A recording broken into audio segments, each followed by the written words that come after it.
Ya, kita akan melihat kebenaran dari kuasa atau kekuatan dari Shabbat. We're going to look at the truth of the power of Shabbat. Kita ingat bahwa dalam hidup kita sekarang tahun 2025, We see in that our life right now in 2025, di tangan saudara dan saya ada 66 kitab, yaitu Tanak dan Brit Hadasa. there are 66 books, that is Tanakh and Brit Hadasa, in your hands. Tanak Brit Hadasa itu biasa sering dikatakan sebagai perjanjian lama dan perjanjian baru.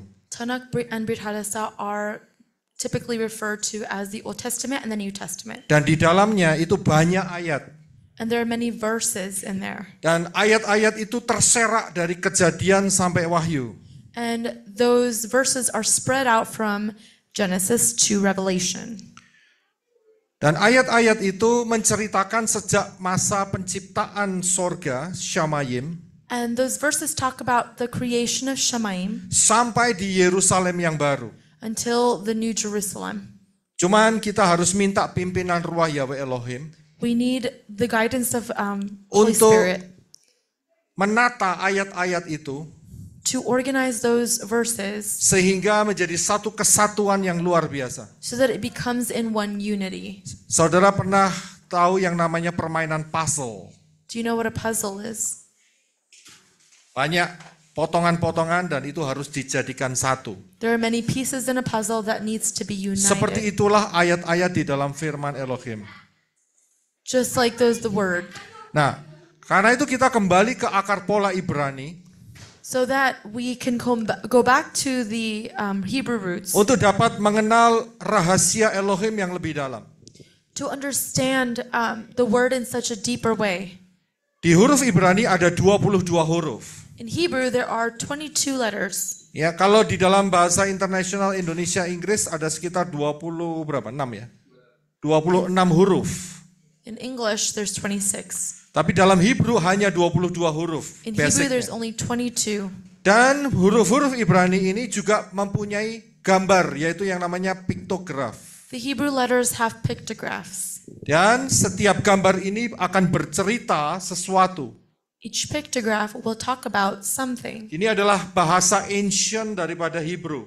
This is ancient Hebrew. Selain daripada piktograf, Other than the pictographs, huruf-huruf Ibrani mempunyai nilai. each pictograph has a numerical representation. Iya, namanya gematria. It's called gematria. Kalau alef itu 1, Aleph is 1, bet itu 2, Beth is 2, gimel itu 3, Gimel is 3, sampai yod itu 10. Yot is 10, Setelah itu kof jadi 20, then Kaf becomes 20, lamet 30, Lamed 30, sampai 100 yaitu kof. and so on to Kaf. Kemudian tidak dilanjutkan 101 atau 110, And then it doesn't continue from there, tetapi dilipatkan menjadi but 200, it becomes 200. yaitu resh, It is Resh, kemudian shin 300, Shin 300, dan yang terakhir adalah taf adalah 400. and the last is Taf, which is 400. Nanti kita akan bisa melihat keindahan yang luar biasa We're going to take a look and see the beauty of it all di dalam huruf-huruf Ibrani and the Hebrew letters dan berhubungan dengan piktograf dan gematrianya. that correlates to the numerical value. Saudara juga harus ingat bahwa nubuat adalah pola, prophecy is a pattern. Prophecy is a pattern. Apa yang terjadi pada masa yang lampau What happened before, dapat dipakai oleh Elohim Yahweh untuk bicara pada masa depan. Father Yahweh uses it for the future. Itulah sebabnya disebut prinsip prophecy is a pattern atau nubuat adalah pola. That is the meaning of that. Prophecy is a pattern. Dan untuk melihat waktunya Elohim Yahweh, And to look at the timeline of Elohim, yaitu kita harus lihat Israel. we must look at Israel. Dan pola waktu Bapa Yahweh adalah angka 7. And Father Yahweh's pattern is 7. Ya, jadi kita harus paham akan hal ini. So we must understand this. Saya yakin setiap orang yang ingin membangun rumah, I am sure that if a person wants to build a house, mereka tidak akan membangun rumah dari atapnya terlebih dahulu. they're not going to build it from the top.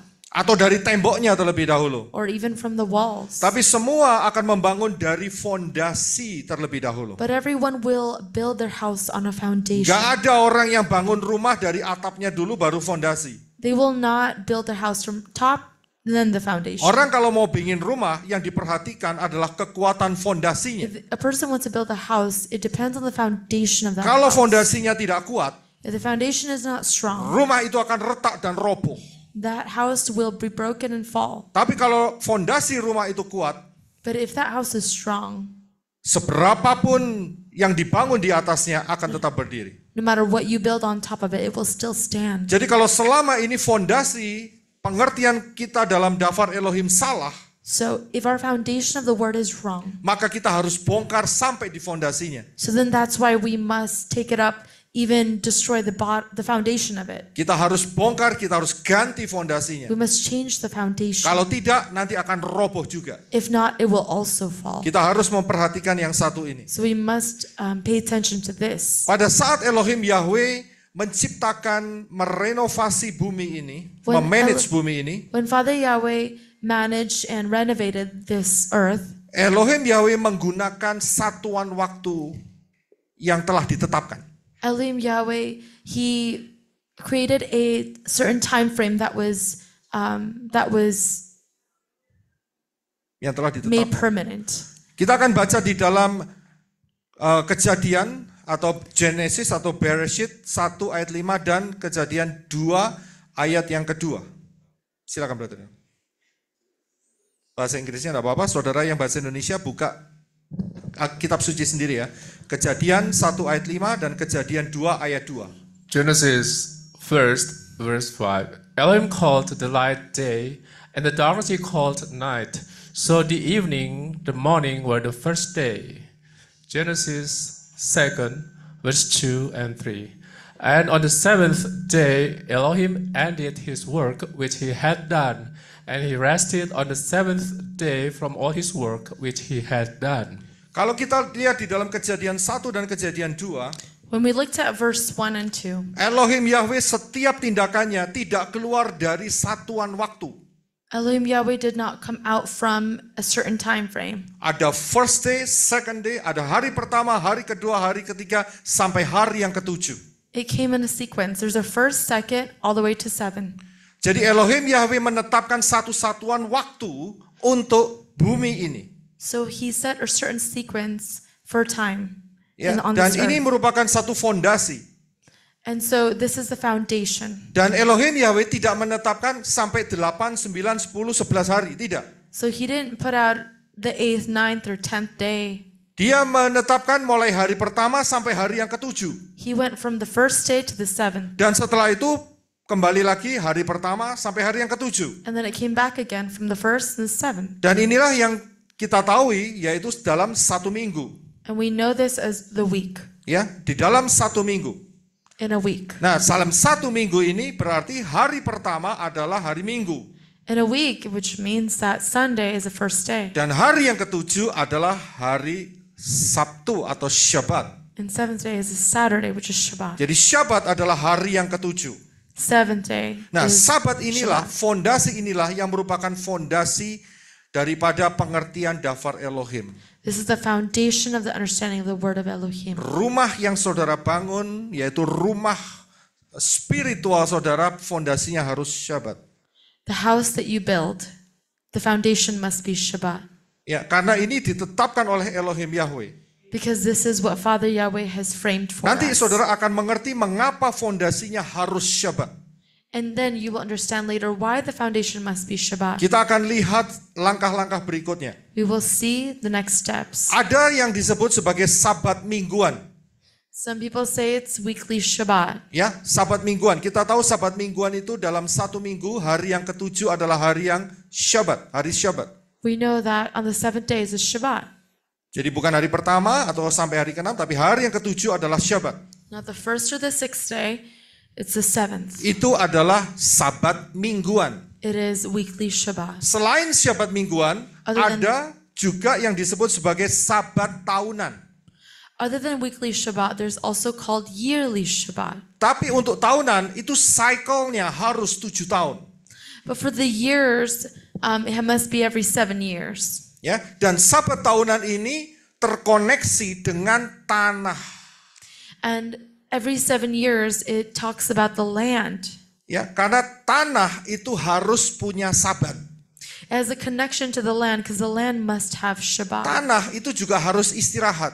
The land must also rest. Kalau untuk manusia dikasih waktu 1 minggu. For a person, they are given 1 week. Hari yang ketujuh, manusia istirahat dari pekerjaannya. On the 7th day, man shall rest Supaya punya pemulihan kekuatan. so that they can renew their strength. Ya, itu mingguan. That is weekly. Tetapi untuk tanah diberlakukan 7 tahunan. But for land, it's every 7 years. Ayatnya ada di dalam Leviticus atau Imamat Fatsal 25 ayat 1 sampai 5. Yang Indonesia bisa buka sendiri ya. Leviticus atau Imamat Fatsal 25 ayat 1 sampai 5. Silakan Brother Enoch. Leviticus 25, verse 1. And Yahweh spoke to Moshe on Mount Sinai, saying, 2. Speak to the children of Israel and say to them, when you come into the land which I give you, then the land shall keep a Sabbath to Yahweh. 3. 6 years you shall sow your field, and 6 years you shall prune your vineyard and gather its fruit. 4. But in 7th year there shall be a Sabbath of solemn rest for the land, a Sabbath to Yahweh. You shall neither sow your field nor prune your vineyard. 5. What grows of its own accord of your harvest you shall not reap, nor gather the grapes of your untended vine, for it is a year of rest for the land. Jadi setiap tahun yang ketujuh, So every year on the 7th year, tanah every harus cycle, istirahat. the land must rest. Kalau manusia setiap hari ketujuh istirahat. For human beings, it's on the Tapi kalau untuk 7th tanah year. setiap or tahun yang day. ketujuh. For humans, it's the 7th day. Tahun pertama, tahun kedua, sampai tahun yang ke-6 boleh mengusahakan tanah. The first, second, or so on, how many years we can harvest the land. Ya, boleh membajak tanah. They could work on the land. Tetapi tahun yang ketujuh, tanah itu harus istirahat. But on the 7th day, the land must rest. Ya, jadi inilah Sabat secara tahunan.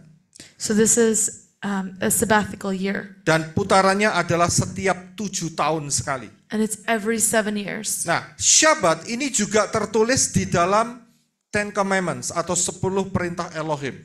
Shabbat is also written in the 10 Commandments. Ya, di commandment yang nomor 4. And the 4th commandment, Ya, dikatakan ingatlah akan hari Syabat. it says, remember the Shabbat. Tidak boleh dilupakan. Do not forget it. Akan tetapi di dalam kitab Daniel But in the book of Daniel, ada satu firman Elohim yang menyatakan bahwa ada roh yang akan mengubah hukum dan waktu. there is a word that says that there is a spirit that will change the time and the year, The times and the law. the times and the law. Yaitu di dalam Daniel 7 ayat 25. It's in Daniel chapter 7. Roh ini akan mengubah waktu dan hukum. Daniel 7:25. He shall speak words against the Most High, shall persecute the sins of the Most High, and shall intend to change times and law. Dan hari ini kita bisa melihat faktanya. And today we can see the fact Bahwa Syabat itu digeser. that Shabbat was moved, Yaitu Syabat digeser menjadi hari Minggu. becoming Sunday. Hari Minggu itu bukan hari Syabat. Sunday is not Shabbat. Boleh saja istirahat, tapi tetap bukan Syabat. You can rest on it, but it's not Shabbat. Karena yang namanya Syabat itu harus hari yang ketujuh. Because Shabbat must be the 7th day. Ya, jadi kita harus paham, hari ini banyak terjadi kekeliruan. Today there are many errors. Karena kekeliruan ini sudah berlangsung ratusan tahun. Because this error has been going on for hundreds of years. Dan kita yang baru lahir tidak menyangka bahwa ini adalah sebuah kekeliruan. And we who have been born, Tapi we didn't realize that. kalau kita kembali ke firman Elohim, We go back to the word of Elohim. kita harus mentaatinya. We must obey it. Kita mentaati firman Elohim We must obey a word lebih daripada perintah manusia. above human law. Karena itu kita kembali ke Syabat, yaitu pada hari yang ketujuh. And so we come back to Shabbat, which is the seventh day. Bukan hari yang pertama. It's not the first day. Saya akan lanjutkan. Yaitu kita sudah lihat beberapa hal sebagai fondasinya, dan yang berikutnya adalah Sabat Hagadol. And there's Shabbat Hagadol. Ada istilah yang disebut sebagai Syabat besar atau Sabat Hagadol. There's also called large Shabbat. Sabat Hagadol ini apa? What is this? Nah, kalau kita tahu bahwa di dalam firman Elohim ada 7 hari raya.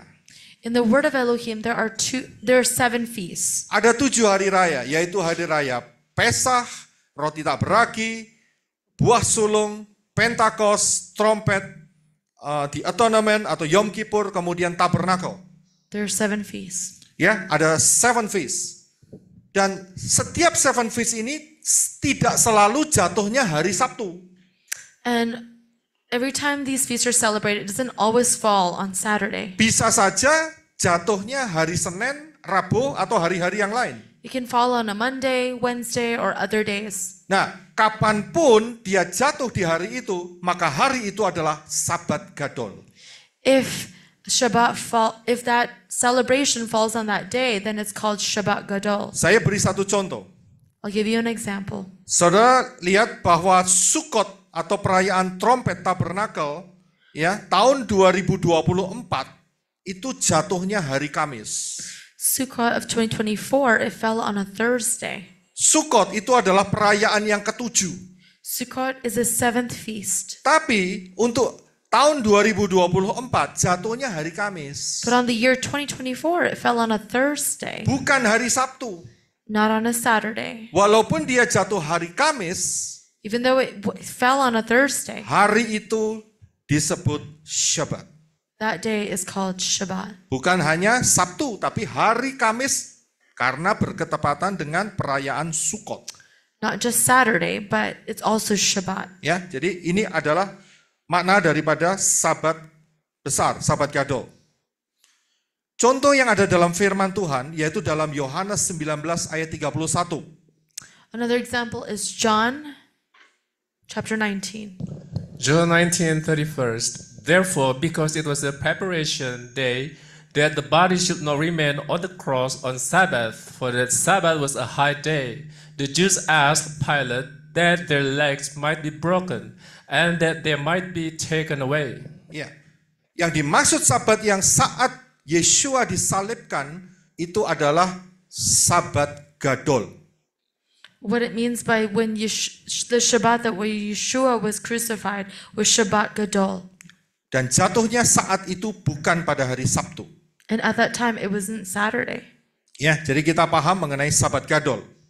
So we understand about Shabbat Gadol. Ya, kata Syabat itu terdiri dari 3 huruf. Shabbat came from 3 letters. Bacanya dari kanan.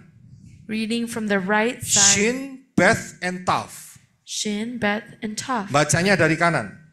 Nah, kalau kita lihat satu persatu makna daripada huruf-huruf ini, When we take a look at the meaning of all these letters, Shin itu piktografnya adalah gigi. Shin's pictograph is teeth. Ya, yang artinya adalah crush atau dihancurkan atau menghancurkan. It means to be crushed, to be destroyed.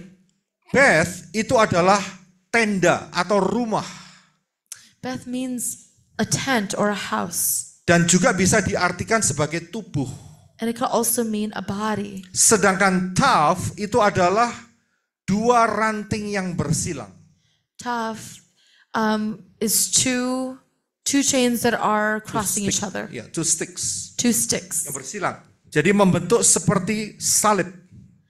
forming like a cross. Nah, dari kata Syabat ini, From the meaning of Shabbat, maka kita mendapatkan pengertian, we are given understanding yaitu tubuh yang dihancurkan di kayu salib. that is the body that is crushed on the cross. Jadi kata Syabat ini berbicara mengenai kematian Yeshua HaMashiach. The meaning of Shabbat refers to the death of Yeshua on the cross. Ya, karena tubuh yang dihancurkan di kayu salib, itulah Syabat. The body that was destroyed on the cross, that is Shabbat. Dan Syabat juga mempunyai pola.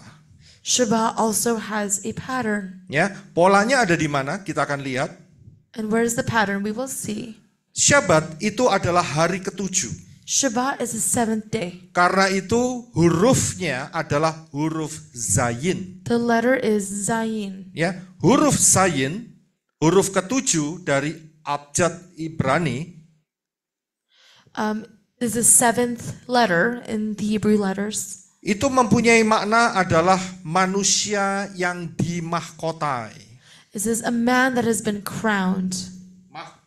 Manusia yang dimahkotai. Crowned man. Itu adalah makna daripada salah satu makna dari huruf Zayin. That is the meaning of Zayin. Ya, dan pola Syabat ini juga ada di dalam 7 hari raya Elohim Yahweh. The pattern of Shabbat is also in the 7 feasts. Karena Elohim Yahweh menetapkan 7 hari raya. Because Elohim Yahweh, he placed 7 feasts. Dan hari raya yang ketujuh adalah termasuk pola Syabat. And the 7th feast is the cycle of Shabbat. Ya, tadi dikatakan bahwa huruf Zayin itu adalah manusia atau seseorang yang dimahkotai. It says that the letter Zayin is a crowned man. Ya, karena itu kita akan lihat siapakah yang ada di dalam perayaan tabernakel. We will see who will be celebrated on the Feast of Tabernacle Atau perayaan yang disebut sebagai Sukkot.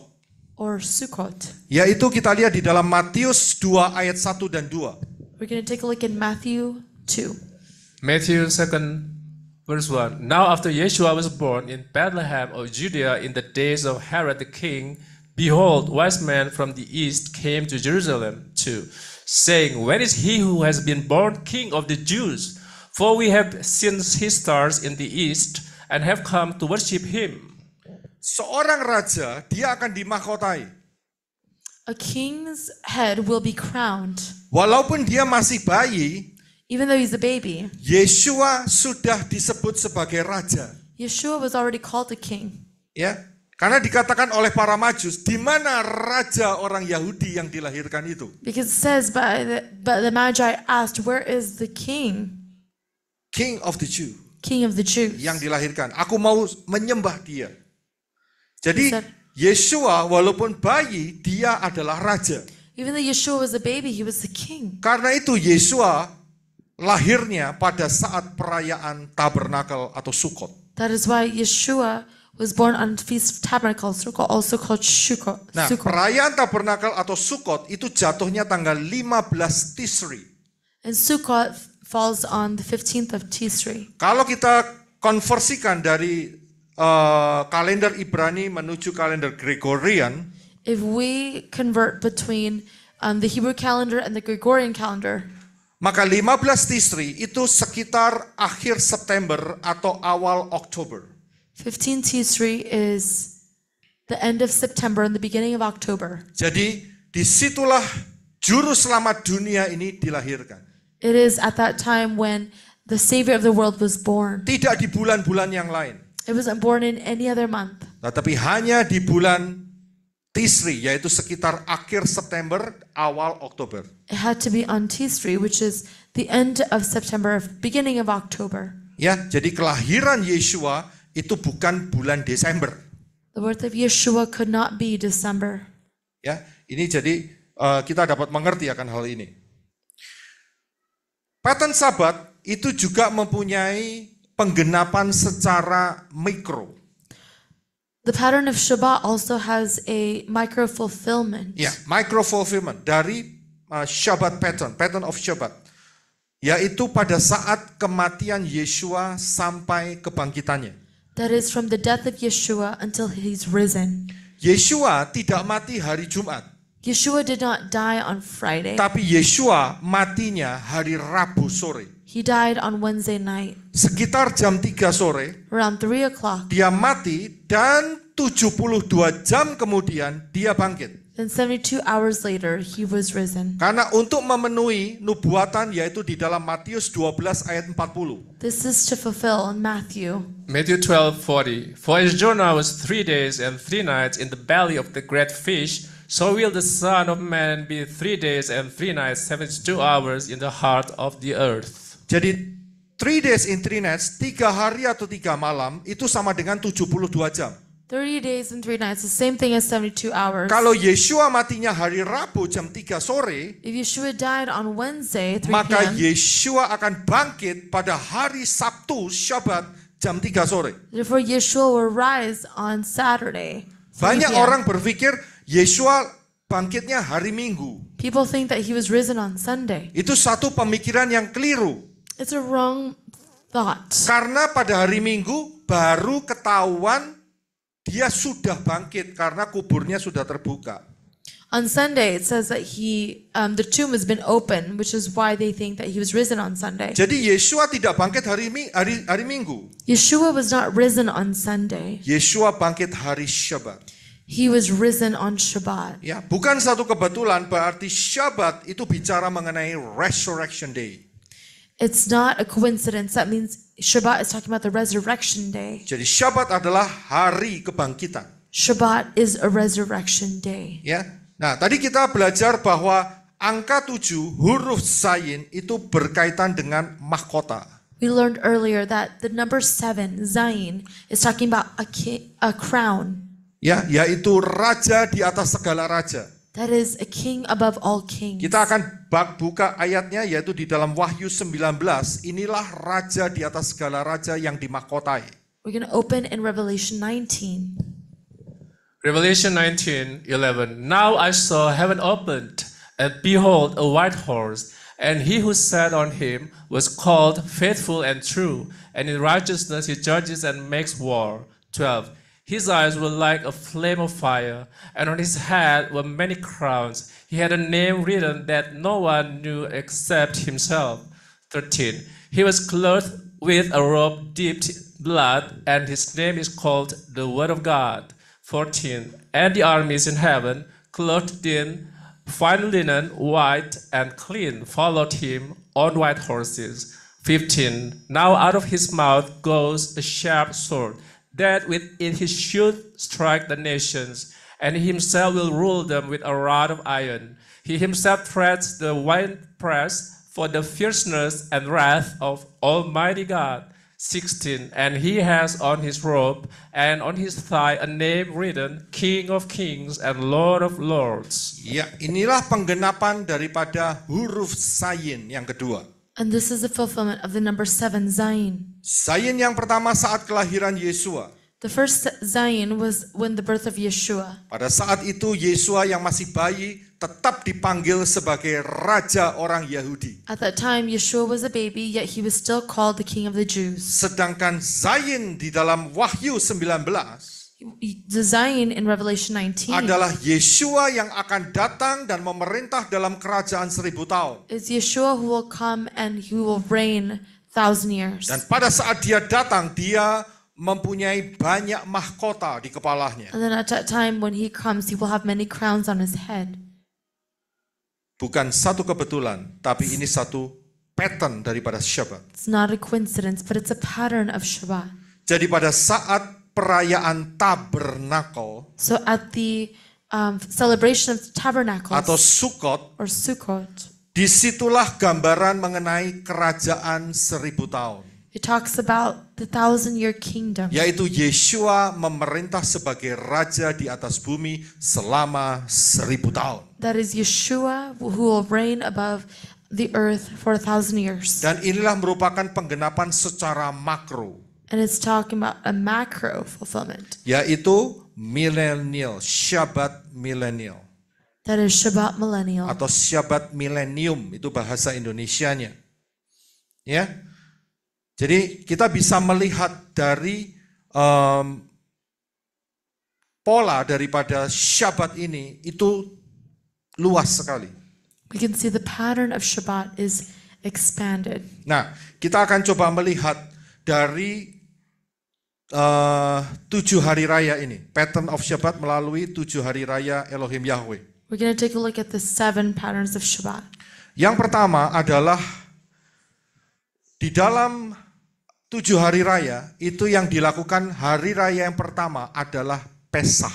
Is the pattern of Shabbat from the 7 feasts. The first feast is a Pesach. Atau yang disebut sebagai Passover in English atau Paskah seperti itu ya di Indonesianya. Nah, perayaan pertama adalah Pesach. Mengapa? Karena di dalam Kejadian 3:21 disitulah Pesach pertama. Why Pesach? Because in Genesis 3 verse 21 is the first Pesach. Genesis 3:21. Also for Adam and his wife, Yahweh Elohim made tunics of skin and clothed them. Jadi Pesach pertama itu bukan saat Israel keluar dari tanah Misraim atau tanah Mesir. So the first Pesach is not when Israel came out of Mitzrayim or Egypt. Sebelum jatuhnya tulah ke-10. Before the 10 plagues. Itu bukan Pesach pertama. That was not the first Pesach. Pesach pertama itu terjadi di Taman Eden.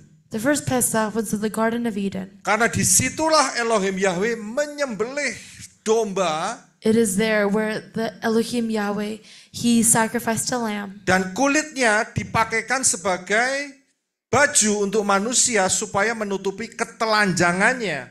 And the skin was used to cover man of their nakedness. Jadi pada saat Adam dan Hawa jatuh dalam dosa, So when Adam and Eve fell into sin, Elohim Yahweh langsung turun tangan Elohim Yahweh came down with his hand supaya dia tidak sempat mengambil buah pohon kehidupan. so that they do not get the opportunity to take the fruit from the tree of life. Dan saat itu Adam dan Hawa berusaha menutupi ketelanjangannya dengan daun pohon ara. And at that time, Adam and Eve attempted to cover themselves with fig leaves. Elohim Yahweh langsung bertindak saat itu. Elohim Yahweh, he acted at that time. Yaitu dengan mengorbankan domba saat itu. And he acted by sacrificing a lamb. Jadi pada saat Adam dan Hawa jatuh dalam dosa, So when Adam and Eve fell into sin, kita sudah tahu tanggalnya. we know when it was. Yaitu tanggal 14 Nisan. That was 14 of Nisan.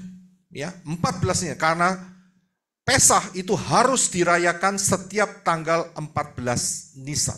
Because Pesach must be 14 of Nisan every year. Ya, jadi perayaan pertama adalah Pesach. The first celebration of Pesach. Dan kalau saudara lihat And you can melalui see timeline, from the timeline, ya, melalui timeline kita akan bisa melihat, ya, kita akan bisa melihat Pesach itu sudah terjadi saat di mana Adam dan Hawa jatuh dalam dosa. if we look at the timeline, Pesach already happened at the time of Adam and Eve when they fell into sin. Ya, jadi kita bisa lihat ya hubungannya dengan 7 hari raya. So we can see the connection between the 7 feasts and the Sabbath. Yang kedua adalah prinsip Yobel. And the second thing is the principle of Yobel. Kalau kita lihat ayat dari Yobel, ada 2 prinsip dalam peristiwa Yobel. 2 principles of Jubilee. Itu terdapat di dalam Imamat 25 ayat 10. Leviticus 25 ayat 10. Leviticus 25:10. And you shall consecrate the 50th year and proclaim liberty throughout all the land to all its inhabitants. It shall be a jubilee for you, and each of you shall return to his possession, and each of you shall return to his family. Ya, ini prinsip pertama adalah pembebasan manusianya.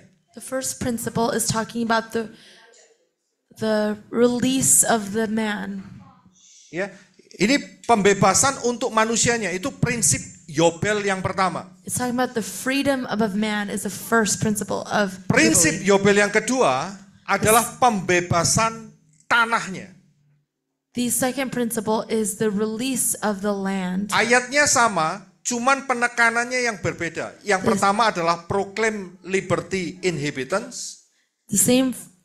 There's the same verse, First, it's called the proclaim liberty of the inhabitants. Tetapi yang kedua adalah return to his possession, kembali ke tempat tinggalnya. And the second is to return to his possession. Jadi ayatnya sama, It's the same verse, tapi mengandung dua prinsip. but has two principles. Ya, mengandung dua prinsip. Jadi prinsip yang pertama adalah pembebasan manusianya dibebaskan. The first thing is the liberty of the person. Dan prinsip yang kedua, setelah manusianya dibebaskan, tanahnya dibebaskan. The second is the return of its possession. Karena itu, kalau kita lihat, hari raya Pentakosta itu adalah hari raya yang ke-50. Which is why the day of Pentecost is the 50th day. Ya, hari raya yang ke-50, ada kata 50. There is 50. 50 itu adalah angka Yobel. 50 is the number of Jubilee. 50 adalah angka pembebasan. 50 is the year of release. Tapi and kita freedom. harus ingat, di dalam Yobel ada dua prinsip. In Jubilee, there are two principles. Yobel yang pertama itu membebaskan manusianya. The first Jubilee is talking about the freedom of the person. Karena itu, kalau saudara perhatikan, Yobel pertama itu terjadi saat kematian dan kebangkitan Yeshua HaMashiach. The first Jubilee is talking about the death of Yeshua Mashiach. Jadi pada saat kematian dan kebangkitan Yeshua HaMashiach, At the death and the resurrection of Yeshua, secara spirit saudara dibebaskan. spiritually you are released. Secara tubuh belum. Physically you're not yet. Tapi secara roh saudara sudah dibebaskan. But within the spirit you are already set free. Darah Yeshua itu menyucikan saudara dan saya dari segala dosa. The blood of Yeshua has cleansed you from all types Saudara of sin. tidak lagi di bawah kutuk dosa. You are no longer under the curse of sin. Secara jiwa dan roh saudara. In your soul and your spirit. Ya, karena itu inilah yang disebut sebagai prinsip yang pertama dari Yobel. This is talking about the first principle of Jubilee. Dan itu sudah digenapi oleh Yeshua It has already been fulfilled in Yeshua pada perayaan yang keempat. on the fourth celebration. So lihat perayaan keempat. Fourth celebration. Nah, kalau kita lihat ada angka 4 di sana. The number 4. Ya, angka 4 adalah angka pintu, dalet. 4 refers to the door. Ya. Dalet. Angka 4 adalah angka pintu, the door. Dalet is the door. Dan kalau saudara lihat, And if you see, sebentar ya.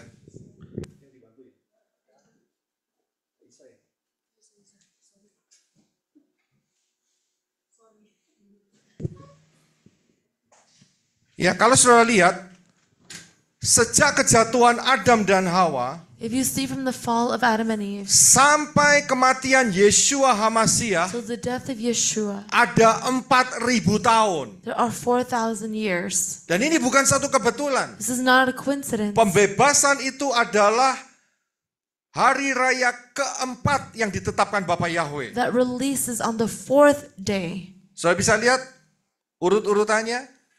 Hari raya keempat adalah Yobel, tahap pertama. The 4th feast is Jubilee. Yaitu 4.000 tahun setelah kejatuhan Adam dan Hawa. That is 4,000 years after the fall of Adam Dan itu and Eve. tepat. And that is Itu precise sekali. Itu very tepat sekali. precise. Ya, inilah prinsip Yobel yang pertama. Prinsip Yobel yang kedua The second principle adalah kembali ke daerah atau ke rumah atau ke tanahnya. is to come back to his possession. Yaitu mengenai pembebasan tanah. It's talking about the return of his possession Berbicara juga mengenai pembebasan tubuh. and also the release of the Dan body. ini akan terjadi saat kedatangan Yeshua HaMashiach memerintah sebagai raja And this is going to happen when Yeshua comes back to di become dalam king kerajaan 1000 tahun. in the 1,000-year kingdom. Hari ini tahun 2025.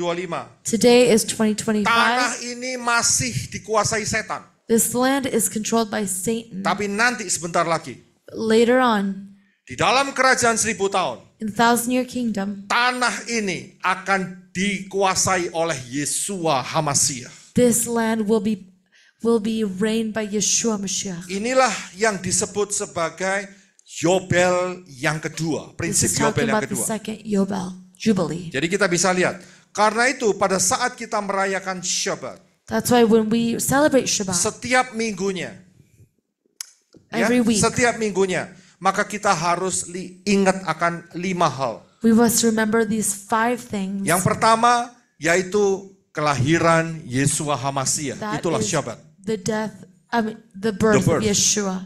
Ya, karena Yeshua HaMashiach lahir saat Sukkot atau Tabernakel. Because Yeshua was born on Sukkot. Jadi pada saat kita melakukan Shabbat tiap minggunya, kita ingat, oh Yeshua lahir. When do Shabbat every week, Yang we kedua, remember Yeshua was given birth. yang kedua yang kita harus ingat, yaitu pada saat Shabbat, The second thing is on the day of Shabbat, kita ingat akan kematian Yeshua HaMashiach. we remember his death. Ya, karena Shabbat itu mempunyai makna tubuh yang dihancurkan di kayu salib. Because Shabbat has the meaning that the body has been crushed on Saat the kita cross. merayakan Shabbat mingguan, When we celebrate saat the kita weekly merayakan Shabbat, Shabbat Gadol, when we celebrate Shabbat Gadol, kita ingat kelahiran Yeshua, remember the birth of kita Yeshua. ingat kematian Yeshua Remember the death of Yeshua untuk saudara dan for saya. you and I. Yang ketiga, The third, kalau kita merayakan Shabbat, if we celebrate Shabbat, maka kita akan mengingat hari kebangkitan. we shall remember his resurrection. Kita akan mengingat hari kebangkitan dengan tubuh kemuliaan. We remember his resurrection. Kita akan mengingat bahwa di Syabat itu merupakan pola yang berbicara mengenai tubuh kemuliaan. Remember in Shabbat, he is talking about the resurrection, the glorious body. Berarti kalau tubuh kemuliaan itu berarti berhubungan dengan harpazo, With the glorious body is talking about harpazo, yaitu pengangkatan, rapture. that is known as Itu yang rapture. ketiga. Saat kita melakukan Syabat, When we do Shabbat, maka kita akan mengingat kita dibebaskan. we are released. Kita dibebaskan. Dan Syabat mempunyai angka 50. Shabbat has a meaning of 50, Dan itu berbicara mengenai turunnya Ruach HaKodesh. and that is talking about the coming down of the Holy Spirit Plus turunnya Torah. and the giving of the Torah. Jadi kita harus paham. Kita akan ingat pada saat Syabat kita akan ingat Torah. And so in Shabbat we remember Torah. Pada saat Syabat kita akan ingat Ruach Yahweh Elohim. At Shabbat we learn about the Spirit of Elohim. Ya, kita akan senantiasa penuh dan dipimpin oleh Ruach Yahweh Elohim. We remember that in Shabbat we are filled with the Spirit of Elohim. Ya, dan yang terakhir pada saat kita melakukan Syabat, And the last thing, when we do Shabbat, kita akan mengingat kerajaan 1000 tahun. remember the kingdom, the 1,000-year kingdom. Pada saat kita melakukan Syabat, When we do Shabbat, kita tahu bahwa satu kali nanti we know that one day akan ada kerajaan 1000 tahun. there is a 1,000-year Di kingdom. mana Yeshua HaMashiach That Yeshua Mashiach akan memerintah sebagai raja will reign as king selama 1000 tahun. for 1,000 years. Jadi pada saat kita melakukan Syabat, So when we do Shabbat hari Sabtu, on Saturday, kita ingat kelahiran Yeshua. remember his birth. Kita ingat kematiannya. Remember his death. Kita ingat kebangkitannya. Remember his Kita resurrection. ingat akan harpazo. Remember about rapture Kita akan ingat akan tubuh kemuliaan. and about glorious body Kita akan ingat angka pembebasan, and the number of freedom, yaitu liberty. Ruach Yahweh Elohim. That is the Spirit of Elohim. Dan kita bisa bebas untuk melayani Elohim And we are free to serve yang Elohim, berhubungan dengan Torah. who's connected to Torah. Fondasinya adalah Torah. The foundation is Torah. Dan juga pada saat kita melakukan Syabat, And whenever we do Shabbat, kita akan mengingat bahwa Yeshua HaMashiach akan we'll remember memerintah that Yeshua will reign selama 1000 tahun. for 1,000 years. Haleluya, Bapak yang berkati saudara sekalian. Hallelujah. Father, we bless you all. Shalom. Shalom.